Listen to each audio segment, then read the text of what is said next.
Hello everyone, welcome to Stray Shortcuts. Here study becomes easier. पहुंच चुके हैं जी subordinate services selection board Punjab government ਦੀ ऑफिशियल ਵੈਬਸਾਈਟ ਜਿੱਥੇ ਤੁਸੀਂ ਦੇਖ ਸਕਦੇ ਹੋ ਕਿ 16 ਫਰਵਰੀ 2021 ਨੂੰ ਅੱਜ ਇੱਕ ਨਵਾਂ ਨੋਟਿਸ ਜਿਹੜਾ ਇੱਥੇ ਜਾਰੀ ਕੀਤਾ ਗਿਆ ਕਿਸ ਚੀਜ਼ ਦੇ ਨਾਲ ਰਿਗਾਰਡਿੰਗ ਇਹ ਜਿਹੜਾ ਨਿਊ ਜਿਹੜੀ ਇੱਥੇ ਇਨਫੋਰਮੇਸ਼ਨ ਆਈਆਂ ਉਹ ਹੈਗੀ ਹੈ ਜੀ ਅਸਿਸਟੈਂਟ ਪੋਸਟ ਜਿਹੜੀਆਂ ਹੈਗੀਆਂ ਨੇ post of assistant superintendent welfare officer probation officer advertisement number 03 of 2020 ਤਾਂ ਆਪਾਂ ਨੂੰ ਪਤਾ ਇਸ ਦਾ ਜੋ ਐਗਜ਼ਾਮ ਹੈ ਉਹ 31 ਜਨ ਨੂੰ ਹੋਇਆ ਸੀ ਤੇ ਉਸ ਤੋਂ ਐਗਜ਼ਾਮ ਦੇ ਬਾਅਦ ਦੇ ਜੋ ਆਨਸਰ ਕੀ ਆ ਉਹ 2 ਫਰਵਰੀ ਨੂੰ ਆਈ ਸੀ ਤੇ 3 ਫਰਵਰੀ ਤੱਕ ਨੂੰ ਆਪਣੀ ਇੱਕ ਨੋਟਿਸ ਜਿਹੜਾ ਦਿੱਤਾ ਗਿਆ ਸੀ ਜਿਹੜੇ ਕਿ ਓਬਜੈਕਸ਼ਨਸ ਜਿਹੜੀਆਂ ਹੈਗੀਆਂ ਨੇ ਉਹ ਲਗਾਉਣ ਲਈ ਕਿਹਾ ਗਿਆ ਸੀ ਤਾਂ 16 ਫਰਵਰੀ ਨੂੰ ਹੁਣ ਫਾਈਨਲ ਆਨਸਰ ਕੀ ਤੇ ਕੰਬਾਈਨਡ ਮੈਰਿਟ ਲਿਸਟ ਵੀ ਇਸ ਦੇ ਪੋਸਟ ਦੇ ਰਿਲੇਟਡ ਜਿਹੜੀ ਉਹ ਜਾਰੀ ਕਰ ਦਿੱਤੀ ਗਈ ਹੈ। ਮੈਂ ਤੁਹਾਨੂੰ ਦਿਖਾਉਂਦੀ ਹਾਂ ਕਿ ਕਿਸ ਤਰ੍ਹਾਂ ਤੁਸੀਂ ਆਪਣੀ ਜਿਹੜੀ ਆਨਸਰ ਕੀ ਤੇ ਮੈਰਿਟ ਲਿਸਟ ਆ ਉਹ ਦੇਖ ਸਕਦੇ ਹੋ। ਇਸ ਨੋਟਿਸ ਤੇ ਅਗਰ ਆਪਾਂ ਕਲਿੱਕ ਕਰਦੇ ਹਾਂ ਇਸ ਨੋਟਿਸ ਤੇ ਕਲਿੱਕ ਕਰਨ ਤੋਂ ਬਾਅਦ ਇਸ ਤਰ੍ਹਾਂ ਦਾ ਪੇਜ ਜਿਹੜਾ ਉਹ ਸ਼ੋ ਹੁੰਦਾ ਤੇ ਤੁਸੀਂ ਦੇਖ ਸਕਦੇ ਹੋ ਫਸਟ ਜਿਹੜਾ ਆਪਸ਼ਨ ਹੈ ਉੱਥੇ ਲਿਖਿਆ ਹੋਇਆ ਵਿਊ ਕੰਬਾਈਨਡ ਮੈਰਿਟ ਲਿਸਟ ਤੇ ਜਦੋਂ ਆਪਾਂ ਵਿਊ ਕੰਬਾਈਨਡ ਮੈਰਿਟ ਲਿਸਟ ਤੇ ਕਲਿੱਕ ਕਰਦੇ ਹਾਂ ਤੁਸੀਂ ਦੇਖ ਸਕਦੇ ਹੋ ਇਸ ਤਰ੍ਹਾਂ ਦੀ ਜਿਹੜੀ ਹੈਗੀ ਆ ਉਹ ਪੂਰੀ ਲਿਸਟ ਜਿਹੜੀ ਤੁਹਾਡੇ ਸਾਹਮਣੇ ਸ਼ੋ ਹੁੰਦੀ ਹੈ।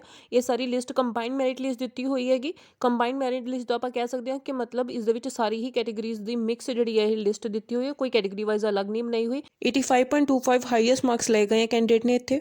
ਆਪਾਂ ਲਾਸਟ ਪੇਜ ਤੇ ਜਿਹੜੇ ਹੈ ਇੱਥੇ ਪਹੁੰਚ ਜਾਂਦੇ ਹਾਂ। ਹਾਂਜੀ ਤਾਂ 11,372 ਜਿਹੜੇ ਆ ਉਹਨਾਂ ਕੈਂਡੀਡੇਟਸ ਦਾ ਜਿਹੜਾ ਇੱਥੇ ਰਿਜ਼ਲਟ ਆਇਆ ਜਿੱਥੋਂ ਆਪਾਂ ਇਹ ਕਹਿ ਸਕਦੇ ਹਾਂ ਕਿ 11,372 ਕੈਂਡੀਡੇਟਸ ਨੇ ਜਿਹੜਾ ਇਹ ਪੇਪਰ ਦਿੱਤਾ ਸੀਗਾ ਤੇ ਉਹਨਾਂ ਦਾ ਰਿਜ਼ਲਟ ਜਿਹੜਾ ਕੰਬਾਈਨਡ ਮੈਰਿਟ ਲਿਸਟ ਜਿਹੜੀ ਆ ਉਹ ਅਪਲੋਡ ਕਰ ਦਿੱਤੀ ਗਈ ਹੈ। ਤੇ ਆਨਸਰ ਕੀ ਜਿਹੜੀ ਹੈ ਉਹ ਚੇਂਜ ਕਰਕੇ ਉਹਨਾਂ ਨੇ ਆਬਜੈਕਸ਼ਨ ਲਗਾਉਣ ਤੋਂ ਬਾਅਦ ਫਾਈਨਲ ਆਨਸਰ ਕੀਜ਼ ਜਿਹੜੀਆਂ ਨੇ ਅਪਲੋਡ ਕਰ ਦਿੱਤੀਆਂ ਗਈਆਂ ਨੇ। ਜੋ ਆਪਾਂ ਹੁਣ ਦੇਖਿਆ ਇਹ ਮੈਰਿਟ ਲਿਸਟ ਸੀ, ਨਾਲ ਹੀ ਦੇਖੋ ਇੱਥੇ ਆਪਸ਼ਨ ਬਣਿਆ ਹੋਇਆ view set wise final answer keys. ਤਾਂ ਇੱਥੇ ਅਗਰ ਆਪਾਂ ਕਲਿੱਕ ਕਰਦੇ ਹਾਂ ਤਾਂ set wise set A B C D ਜਿਹੜਾ ਵੀ ਤੁਹਾਡਾ ਪੇਪਰ ਦਾ ਸੈੱਟ ਸੀਗਾ ਉਸ ਦੇ ਅਕੋਰਡਿੰਗ ਤੁਸੀਂ ਆਪਣੀ ਆਨਸਰ ਕੀ ਹੈ ਜਿਹੜੀ ਤੁਸੀਂ ਦੇਖ ਸਕਦੇ ਹੋ।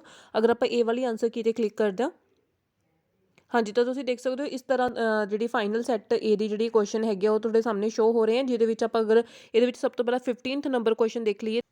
15 ਨੰਬਰ ਕੁਐਸਚਨ ਤੁਸੀਂ ਇੱਥੇ ਦੇਖ ਸਕਦੇ ਹੋ। 15 ਨੰਬਰ ਕੁਐਸਚਨ ਦੇ ਵਿੱਚ ਲਿਖਿਆ ਹੋਇਆ A and B both answers will be given marks. ਤਾਂ 15 ਨੰਬਰ ਕੁਐਸਚਨ ਸੈੱਟ A ਦਾ ਇੱਦਾਂ ਦਾ ਹੈ ਜਿਹਦੇ ਵਿੱਚ A ਤੇ B ਜਿਨ੍ਹਾਂ ਨੇ ਟਿਕ ਕੀਤਾ ਸੀ ਦੋਹੀ ਜਿਹੜੇ ਆਪਸ਼ਨ ਹੈਗੇ ਉਹਨਾਂ ਨੂੰ ਸਹੀ ਮੰਨਿਆ ਗਿਆ।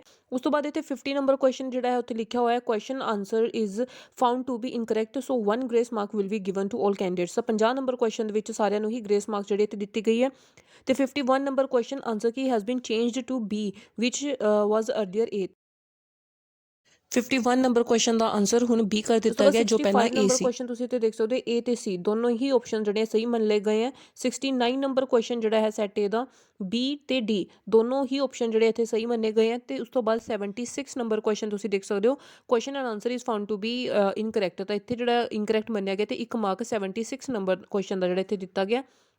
ਤਾਂ ਆਪਾਂ ਇੱਥੇ ਦੇਖ ਸਕਦੇ ਹਾਂ ਜੋ ਚੇਂਜਸ ਇਹਦੇ ਵਿੱਚ ਕੀਤੇ ਗਏ ਨੇ ਦੋ ਕੁਐਸਚਨ ਇੱਦਾਂ ਦੇ ਆ ਜਿਨ੍ਹਾਂ ਦੇ ਗ੍ਰੇਸ ਮਾਰਕਸ ਮਿਲੇ ਹੈ ਤੇ ਉਸ ਤੋਂ ਬਾਅਦ 3 ਕੁਐਸਚਨਸ ਇੱਦਾਂ ਦੇ ਹੈਗੇ ਆ ਜਿਨ੍ਹਾਂ ਦੇ 2 ਆਪਸ਼ਨਸ ਨੂੰ ਸਹੀ ਮੰਨਿਆ ਗਿਆ ਐਂਡ ਇੱਕ ਦਾ ਆਪਸ਼ਨ ਚੇਂਜ ਕੀਤਾ ਗਿਆ। ਕਿੰਨੇ ਕੁਐਸਚਨ ਜਿਹੜੇ ਉਹ ਚੇਂਜ ਹੋਏ ਆ ਤਾਂ ਕੁੱਲ ਮਿਲਾ ਕੇ 1 2 3 4 5 6 ਤਾਂ 6 ਕੁਐਸਚਨਸ ਜਿਹੜੇ ਉਹ ਇੱਦਾਂ ਦੇ ਹੈਗੇ ਆ ਜਿਨ੍ਹਾਂ ਦੇ ਵਿੱਚ ਉਹਨਾਂ ਨੇ ਚੇਂਜ ਕੀਤਾ, ਯਾਨੀ ਕਿ ਜਿਹੜੇ ਆਬਜੈਕਸ਼ਨਸ ਲੱਗੀਆਂ ਸੀ ਉਸ ਤੋਂ ਬਾਅਦ 6 ਕੁਐਸਚਨਸ ਜਿਹੜੇ ਆ ਉਹ ਚੇਂਜ ਹੋ ਕੇ ਆਏ ਨੇ।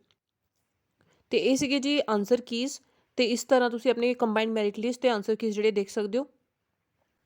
ਤੇ ਇਹ ਜਿਹੜੀ ਹੈਗੀ ਤੁਸੀਂ ਜਿਹੜੇ ਵੀ ਅਸਿਸਟੈਂਟ ਸੁਪਰੀਟੈਂਡੈਂਟ ਜਾਂ ਵੈਲਫੇਅਰ ਆਫਿਸਰ ਦਾ ਜਿਨ੍ਹਾਂ ਨੇ ਵੀ ਪੇਪਰ ਦਿੱਤਾ ਸੀਗਾ ਤੇ ਪ੍ਰੋਵੀਜ਼ਨਲ ਆਫਿਸਰ ਦਾ ਜਿਨ੍ਹਾਂ ਨੇ ਵੀ ਪੇਪਰ ਦਿੱਤਾ ਸੀ ਤਾਂ ਉਹਨਾਂ ਦੀ ਜਿਹੜਾ ਰਿਜ਼ਲਟ ਮੈਰਿਟ ਲਿਸਟ ਆ ਚੁੱਕੀ ਹੈ।